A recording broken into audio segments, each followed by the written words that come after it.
Hello, everyone, and welcome to Sorta My Podcast. My name is Vincent Herman, Vin the Human, and today we're going to do things a little differently, but also a little old school, because we're going to kind of rift this one. There's going to be a bit of a structure that you've come to know and love, but at the same time, I didn't necessarily write anything outside of Phonebooth news. I have, however, prepared topics and picked selective things to do in this episode. And the first thing I want to talk about is apparently Sony Interactive Entertainment is adapting PlayStation products, or rather, PlayStation video games for movies, launching actually a new company called PlayStation Productions. Now, obviously, this is probably going to involve things like the Uncharted franchise, but we could also be talking some like Crash Bandicoot type stuff here. Personally, this all comes like with some good and with some bad. I mean, do I want to see a God of War movie done right? Now, I should preference this because video game movies, on the whole, for the most part, are garbage. Downstairs, I have a thing full of paper plates. It's got some apple cores in it, some discarded plastic wrappers, and things of that nature. That is more entertaining than most video game movies. But done right, a God of War movie could be amazing. A Last of Us movie could be just phenomenal. But then there are things like Crash Bandicoot, and people I have seen commenting on the SMC page and just in general saying things like Crash Bandicoot, Spyro the Dragon. These things could be entertaining, but probably more in a cartoon setting, like an episodic cartoon. And I agree, if it were 1997, maybe early 2000s, because that was really the era of the reign of Saturday morning cartoons. And yeah, those would have been great Saturday morning cartoons. They probably could have done something really fun with those.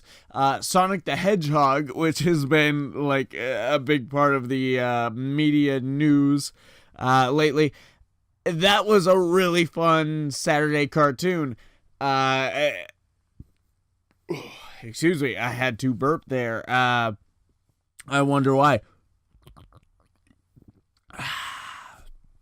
Good old Coors Banquet. Yeah, anyways, that was a weird distraction. But, yeah, it could go either way. It could go both ways. It probably will go both ways. I feel like if this makes it far enough, and really, honestly, like one, maybe two flops will probably kill this whole idea. But if they get one good one in there, like a Metal Gear Solid that really just steals the box office and blows everyone away, then we could see a lot of really cool and at the same time a lot of really bad stuff come from this. I don't know. I'm down, but when you see things like Sonic the Hedgehog, that trailer, regardless of how Sonic looks in it, I have no intention in watching that movie. Like, the movie itself just seems boring, old hat. We've seen it, don't care. Not going to be logical, not going to be fun, not going to be smart, not going to be witty. It's just going to be another vacuous waste of time, another babysitter for the kids. And I don't need it. I don't care. I don't care what they make them look like. I'm not gonna go see that movie, and I would really hate for some of these to end up that way. So hopefully that ends up well. And I'm also hoping the same thing for the upcoming Batman film from Matt Reeves. And there's some news going around, and I feel like I gotta drop some knowledge on you people. And some of my listeners, I trust you guys are in the know. Some of you people have definitely been digging deep into this, so you probably already know, but Robert Pattinson, he is not officially Batman. In fact, Nicholas Hoult is actually in the running as well. But he is making a splash recently because a lot of people either think that, yes, he has been cast as Batman, but it was officially announced that he is high in the running for the role. And to this, I have to say that I have flip-flopped a little bit since the news hit. At first, immediate reaction, fuck no, God no, oh my God, why would you do this? And I've honestly only ever seen him in 2 movies. The first Twilight movie, which kind of like signed me off of the entire franchise. I already didn't care before I saw the movie, and then I gave the movie a fair shot, and I just still walked away going, nah, no. But I've also seen Water for Elephants, and honestly didn't care for him in that either. He came off deadpan and bland, and I just could not connect with his character on any level. I didn't really feel like he did a good job in that movie, and that is to say, I enjoyed the movie. The story structure, all of the rest of the ensemble were really good, but he just was, as our main character, was just like so. I just couldn't get into it. Removing Twilight, just couldn't get into him, and those 2 experiences have me wondering, could he even pull off Bruce Wayne? Like, forget about Batman. You could put the cowl on anyone. You drop the voice a little bit, and they become the Batman. That probably wasn't a good example, and obviously I can't play the Batman. But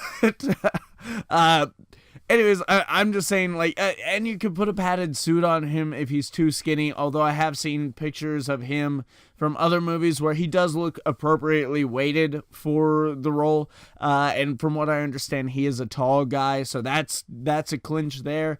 But yeah, I don't know, it just 100% am not feeling this guy as Batman Bruce Wayne. And it's my 2 experiences. No, I haven't seen him in other movies, and maybe, yes, I should give at least one more a try. 3 strikes and you're out, right?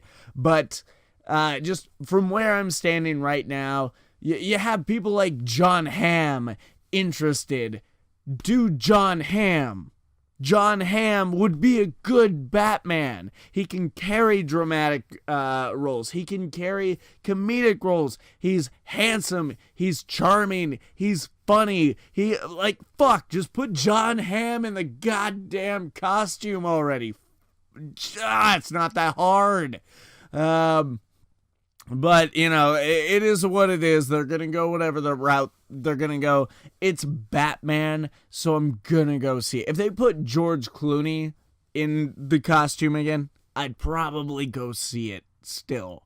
And we all know how Batman and Robin turned out. But anyways, another thing they've got me in the seat for 100%, no matter what, it's Terminator. So I'm going to pay the ticket. I actually really enjoyed Genesis. For all its faults, it's not great, but I enjoyed it. I had a good time, and I like Jai Courtney. What the fuck is going on with him to where he can't get work? Because everything I've seen him in, he's good. Die Hard 5 even, and I am an avid Bruce Willis Die Hard fan. I take that in both senses of the meaning. And yeah, Die Hard's a weak film. Die Hard 5's a weak film. But Jai Courtney did a great job in it. Jai Courtney did a great job in Terminator Genesis. He does a great job in Spartacus, Blood and Sand. Yeah, it's just, I can't fathom why this guy is getting such a bad rap. But anyways, that's beside the point. Terminator Dark Fate released an official teaser trailer, and I thought it'd be a little interesting if I played it and not necessarily commentated while it's going down. I might chime in once or twice, but we'll watch this trailer and then I'll talk about it right afterwards. And yes, I have seen it. This isn't a cheap cop-out, so I didn't have to watch it earlier. I've seen it once. This is going to be kind of my refresher, maybe a refresher for you. Probably not entertaining in an audio aspect, but it's what we're doing, and here we go.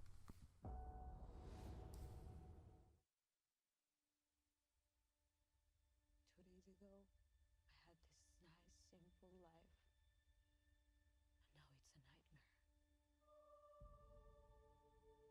Now it's a nightmare. We're going to raise that audio a little bit there. If travel is searching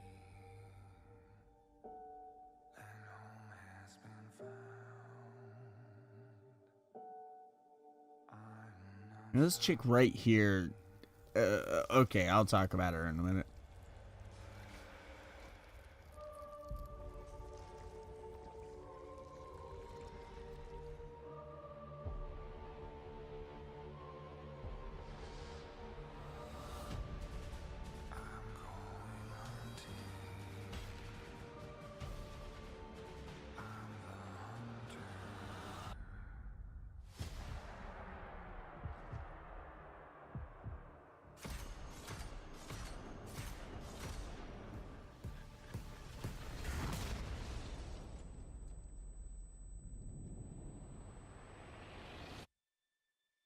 Who are you?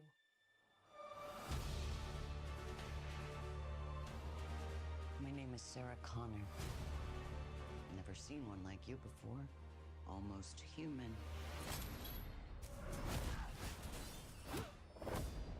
I am human. Why do you care what happens to her?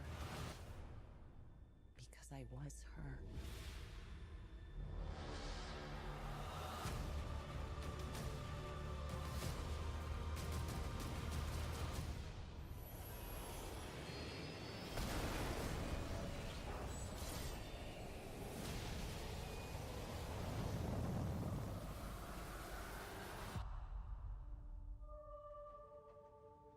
How do we win?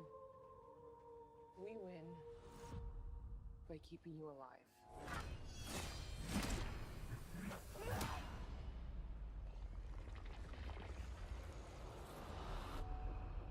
I'm going hunting. All right. So, okay, this looks really cool. Looks really awesome. I love the tandem Terminator in this. The idea of a liquid Terminator, I don't know what model this would be, but I am familiar with the T-800. So I'm going to say liquid Terminator, T-800, team up thing here. Like, that is a really interesting concept. Different. Same but different. But I also really dig this chick, and I have not done enough research, and I will admit that. But the chick with the synthetic skin, she is obviously some new breed of Terminator. I'm getting heavy Terminator Salvation vibes. Another movie that gets a really bad rap, but I think it had some really great ideas and had some really great acting in it. But most importantly, Sarah Connor, man, she is a badass. If there is a team of women badasses from movie history, like Sarah Connor is definitely like one of the Trinity leading that team. She is awesome in this. She's awesome in T2. I can't wait to see more of what she's bringing to the table. I think it's so great that they got her back. And Arnold, I have actually heard rumor that he is not playing the T-800 or whatever have you. He's not playing the Terminator from Terminator 2, which, it should be noted, this is a direct sequel to Terminator 2. They are kind of retconning any movies that have come before in between those, which has been kind of a trend lately. But I dig it. I think it worked for Halloween. I dig the idea here. But there is a rumor that he is not playing the Terminator from Terminator 2, and instead he is actually playing the life model of the Terminator, the guy that they based the looks for the T-800 off of. And I think that's a really interesting idea. Whether they'll do that or not, I don't know. I doubt that they actually are going to go that route. But it would be really interesting, really cool to find out more about this guy that they decided to model their like ultimate killing machine off of. I really want to see that. It just looks really good. I cannot wait to go see this thing. I can't exactly remember when it comes out. Maybe it's got it down here. Oh, in theaters, November 1st, this year. So yeah. Count me in. I definitely want to be a part of that. And because I'm really going for no editing, you know what? I'll go ahead and I'll do the transition into the phone booth. It's time for the news, the phone booth news. That's right, everyone. It's time for the phone booth news, where I try to give you the news faster than Deadpool can save the day, which gives me 3 minutes 45 seconds. Now, I do not have my timer on me, but I am staring directly at the clock, so I'll give you a rough estimate here on what I'm going to be pulling in. Hopefully, I make it. If I make it under 3 minutes, if the clock, as I'm looking at it, which says 12:05 a.m., if it comes in at 12:07, then I'll know I've done good. So anyways, let's get started. In video game news, the free-to-play MMORPG game DC Universe Online is finally coming to the Nintendo Switch this summer. In comics news, Marvel Comics will change a collage variant cover for Marvel Comics 1000 after art from rival DC Comics Earth 2 #2 depicting an Alan Scott kissing his gay partner was accidentally included. Gwenpool is making a solo series return with a 5-issue miniseries called Gwenpool Strikes Back. Her first goal, unmasking Spider-Man. The book hits shelves August 7th. Also in August, we are going to be getting a new arc from The Flash, riddled with questions, called The Death of the Speed Force. Post taking his leave of the Batman title sometime before the end of 2019, writer Tom King will be launching a new 12-issue miniseries called Batman Catwoman with artist Clay Mann beginning in January. Napoleon Dynamite is coming to IDW Comics for a sequel focused on Pedro's reign as student body president. And in TV news, the first teaser for CBS All Access X's next Star Trek series, Star Trek Picard, brings us back to where we last left the Next Generation's captain, which is his vineyard seen in the series finale. Despite the series leaving an opening for an Arya spinoff, HBO president Casey Bloys has no plans to do any Game of Thrones sequels without showrunners D.B. Weiss and David Benioff. New information has surfaced about the MCU series Falcon and the Winter Soldier. The show will run for 6 episodes, be directed by Kari Skogland, and is coming to Disney Plus in August of 2020. And finally, in movie news, director James Wan's Mortal Kombat remake has finally landed an official release date and is expected to hit theaters March 5th, 2021. And my clock says 12:07, so I did this in at least 2 minutes and some change. So yeah, gonna call that a victory, even though I didn't have the timer running. And wow, and I stumbled a little bit there. Oh yeah, it just hit 12:08, so I at least did like 3 minutes or something. So whatever, I'm gonna take a sip of beer in victory. Some cool stuff in there. I think it's really interesting. Or, well, at least it's a very good move for CBS All Access to actually have Picard pick up where the Next Generation left him.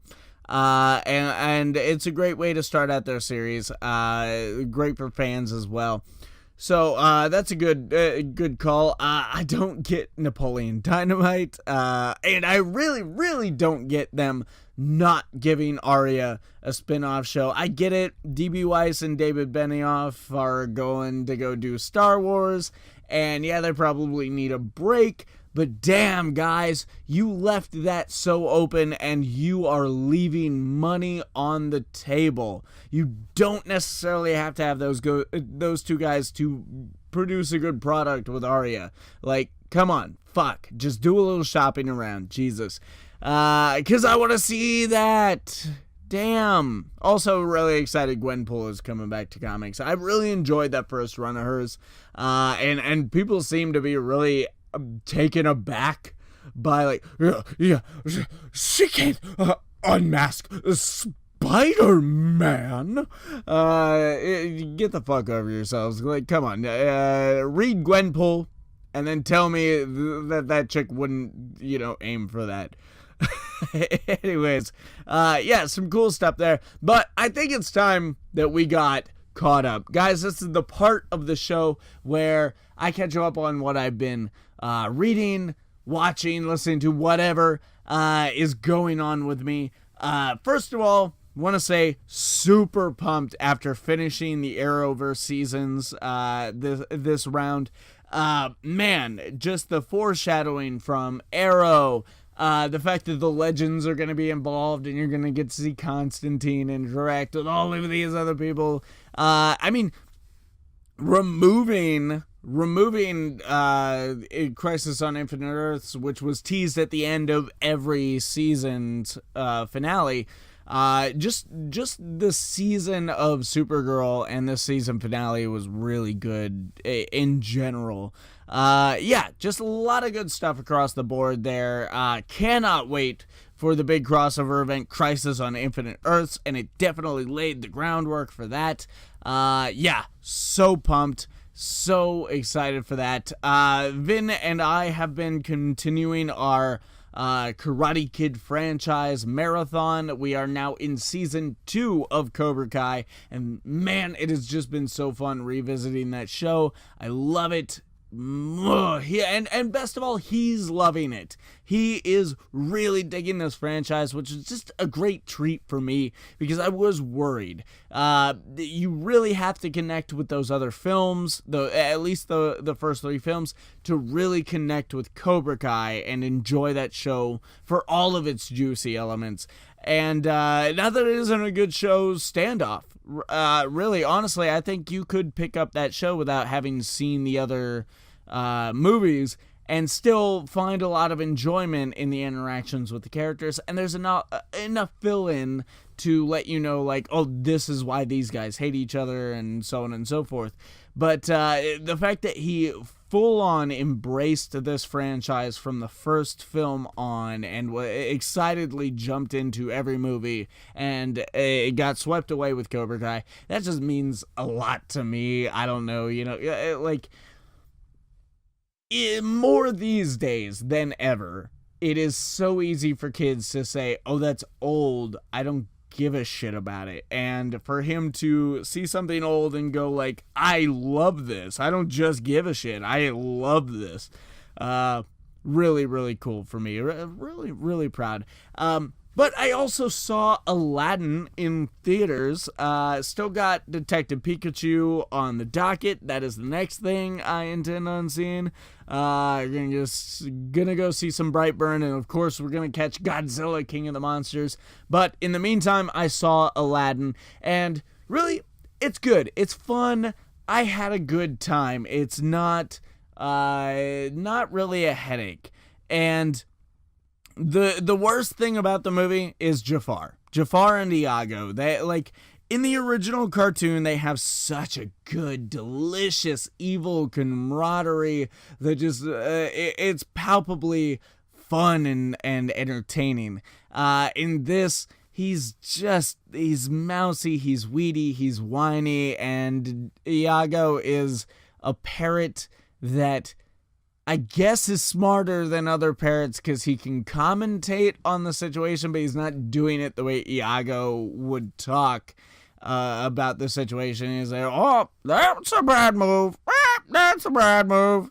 Like stuff like that. And this is the worst. So you don't really give a shit about your villains, but that's okay because you give enough of a shit about your heroes in this. The Sultan is, nothing special, but it doesn't necessarily need to be. I love the Sultan from the cartoon, but if he was just a piddly background character, it wouldn't have really taken anything away from that original movie.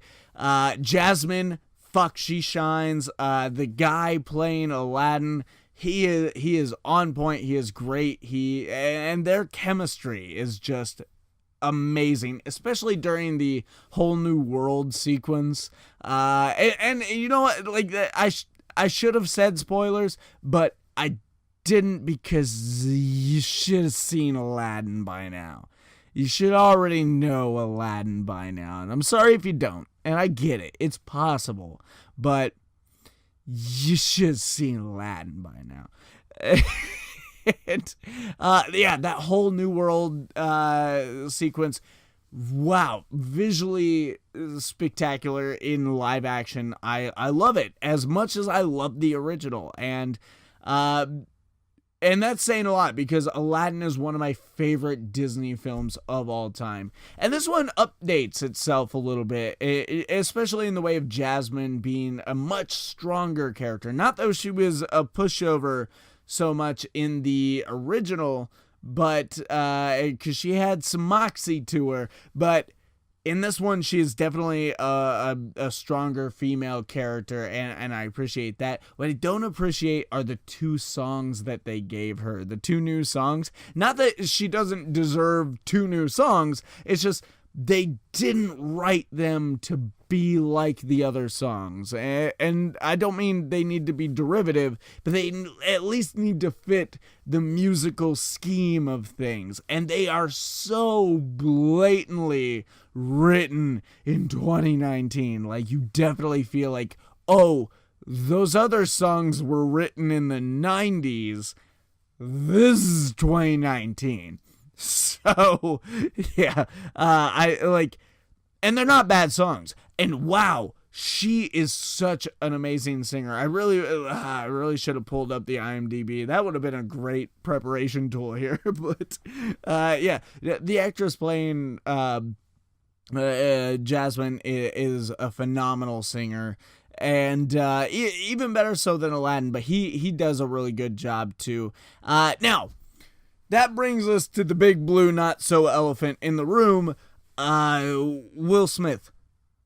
Now, here's the number one thing I've had to say since the beginning, and I was a little taken aback when they first showed him in, it was just Will Smith in Arabian-ish clothes. Blah. Anyways, if you wanted to go into this movie, and this actually plays into a larger point, don't go to a movie with your script in hand and expect to see Paige on screen. Okay? If you're not going to a movie to get distracted and swept away in the magic, if you're not going to be transported to another world, which, I'm sorry, is not necessarily the responsibility of the film right out. If you go into a movie wanting to pick it apart, if you go into a movie with all of the internet hype attached to it, or all of your hopes and dreams and expectations attached to you, and you're going in saying, if this doesn't happen, if this doesn't happen, if this does happen, if this does happen, then this movie is garbage, and I fucking hate it already. If none of this stuff happens, or if these certain things happen, then don't go to the fucking movies. For real. Like, 'cause you've missed the point. And granted, the bigger point of the movies is for studios to make money. Let's just put that on Front Street.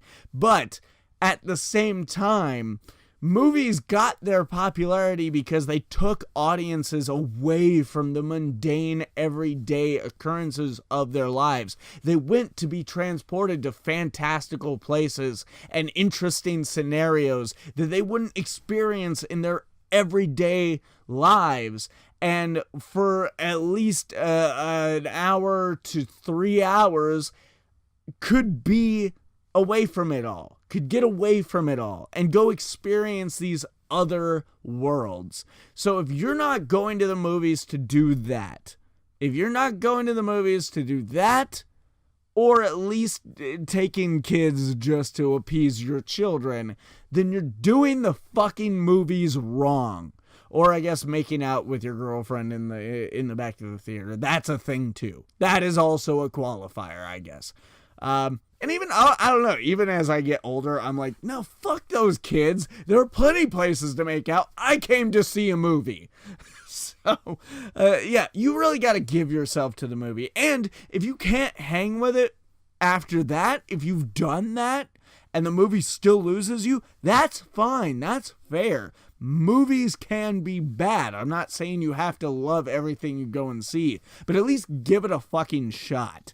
That being said, Will Smith was never gonna be Robin Williams. Anyone going in expecting Will Smith's take on Robin Williams was a damn fool. And if you hate the movie because Will Smith was not Robin Williams, he didn't try to be Robin Williams, then you know what? You fucking stupid. And I'm just dropping that right now. Fuck the negative connotations. That is just a stupid expectation. It really is. It's an overprivileged, stupid expectation. And for what he did do, for what I expected him to do, which was be Will Smith, he really turned it on. Will Smith as an actor in recent years has been very grounded and really brought it into more of a dramatic range. And even when he's funny, it's a little drier than it used to be, a little less energetic. I feel like we are seeing Fresh Prince of Bel-Air levels of energy from Will Smith in this role. I feel like he gave it his all, and I appreciate everything he did. Are there moments where it's a little like, okay, all right, come on, dude, rein it back a little bit? Sure. But man, he sells this Will Smith version of the genie, and it is a completely new genie, and I love it. I absolutely love it. Robin Williams is better. Yes, absolutely. But again, this was never going to be that. And given that expectation, given that understanding, I really enjoy what he did with this. I really enjoyed his versions of the songs, especially the Prince Ali song. You Never Had a Friend Like Me is a lot of fun. You get swept away in the magic, but at the same time, it's so noticeably not as energetic as the previous version, but it's still fun. It's still visually captivating. Do I think this was necessary? No. This movie was not necessary. Like, I'll probably watch the original 50 times to 1, comparatively to as many times as I'll see this one. But it was fun. I don't see the harm in this one. And honestly, given that, I'm kind of a little more psyched for The Lion King, because I had the same attitude with that. Is it necessary? Fuck no, I don't need this Lion King. But, man, you know what? I could probably go see it and walk out with a smile. And so many times I found myself smiling during Aladdin. It was a lot of fun. Yeah. Anyways, visually great too. It was good. It was just good. Go see it. Fuck it. Even if you don't want to invest too much money, just find a cheap matinee. Just find like a deal, and go watch the movie and shit. Don't pirate it. Come on, go watch the movie. It was good. And if you're wondering, yes, Will Smith got a rap for the credits. And I'm sorry, if you're in your 30s, you gotta appreciate that for what it is. And it's not a terrible rap even. And you even get to hear a little DJ Khaled. come in before the whole thing gets started. Is it his best credits rap? Fuck no, but it's good. I had a good time with it, and I've had a really good time with you guys doing this show here. Like this episode if you liked it. Subscribe if you loved it. You're checking this out somewhere. Comment, what did you think of any of today's stories? Share this episode if you enjoyed it. You want more on that YouTube? Hit the bell. That'll let you know when the newest episodes are up. Really trying not to burp here. Like all of the social media, it's down in the description below. Whether it's for Sorta My Comics, Sorta My Podcast, Subject to Change Entertainment. Yep, I forgot to turn that sound off. And all of our personal social media, it's down there. My name is Vincent Herman, Vin the Human, and cue that music. Alibaba?